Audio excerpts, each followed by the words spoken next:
Bismillahirrahmanirrahim. Assalamualaikum warahmatullahi wabarakatuh. Teman-teman, cacat terus semuanya. Kalau pengen cerita kejadian nyata waktu kemarin di Tanah Suci yang mudah-mudahan kita bisa ambil pelajaran ya. Kita dapat dari guru kami, beliau bercerita tentang kisah nyata. Ada orang Mesir. Orang Mesir ini mimpi didatengin orang, terus dia diminta untuk ajak tetangganya umroh.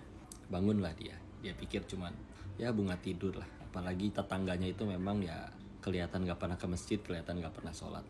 Ya udah, harinya berlalu, tapi masalahnya ternyata besoknya dia tidur lagi, mimpi yang sama, didatengin orang untuk nyuruh atau ngajak tetangganya umroh lagi. Sama persis 2 kali berturut-turut. Akhirnya dia tanyalah ke gurunya. Gurunya ngasih jawaban kayak gini. Coba nanti, kalau nanti malam mimpi lagi, kalau sampai 3 kali, maka bismillah, datengin, ajak orang itu umroh, ajak tetangga kamu umroh. Malam ketiga, beneran mimpi lagi. Persis sama, diminta untuk ngajak tetangganya umroh. Oke udah, bismillah. Berangkatlah si orang yang mimpi tadi ke tetangganya. Tanya, Assalamualaikum warahmatullahi wabarakatuh. Waalaikumsalam warahmatullahi wabarakatuh. Izin masuk, pengen ngobrol, diizinin. Langsung to the point. Bapak izin.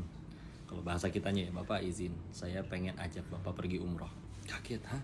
Tunggu dulu, jangankan umroh, saya sholat aja nggak tahu caranya. Nanti saya ajarin.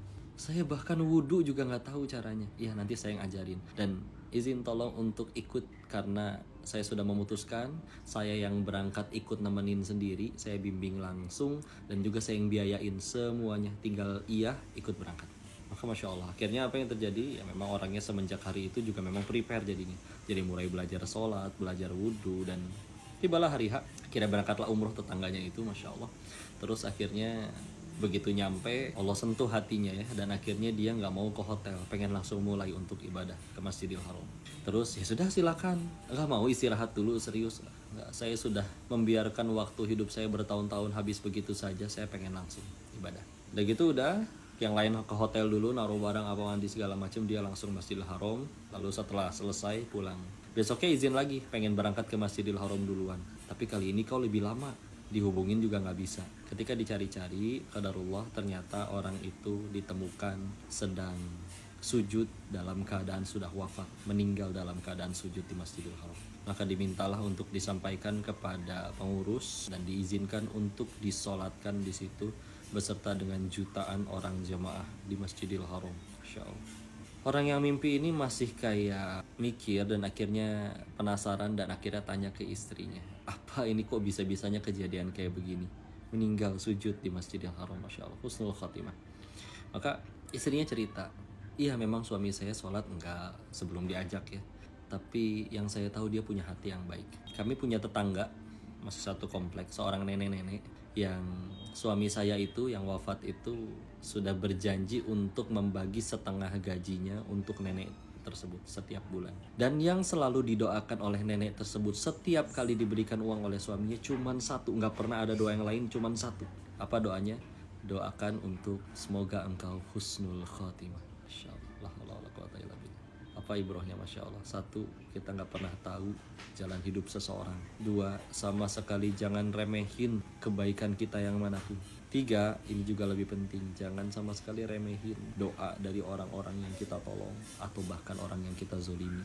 Dan demi Allah, kita tahu ya hadis tentang doa untuk minta husnul khotimah itu, kalau kita minta doa husnul khotimah, ya Allah wafatkan hamba dalam keadaan husnul khotimah, di riwayat hadisnya disebutkan bahwa setan akan berkata, ini manusia cerdas, pintar ini. Karena kalau sudah husnul khotimah ya sudah tuh, bismillah, surga sudah di tangan insya Allah. Maka insya Allah teman-teman, yuklah, nggak ada yang pernah tahu kita hidup seperti apa.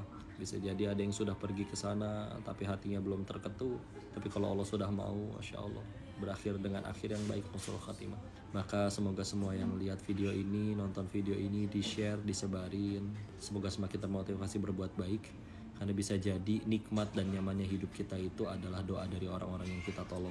Dan yang paling penting, semoga Allah wafatkan kita dalam keadaan husnul khotimah.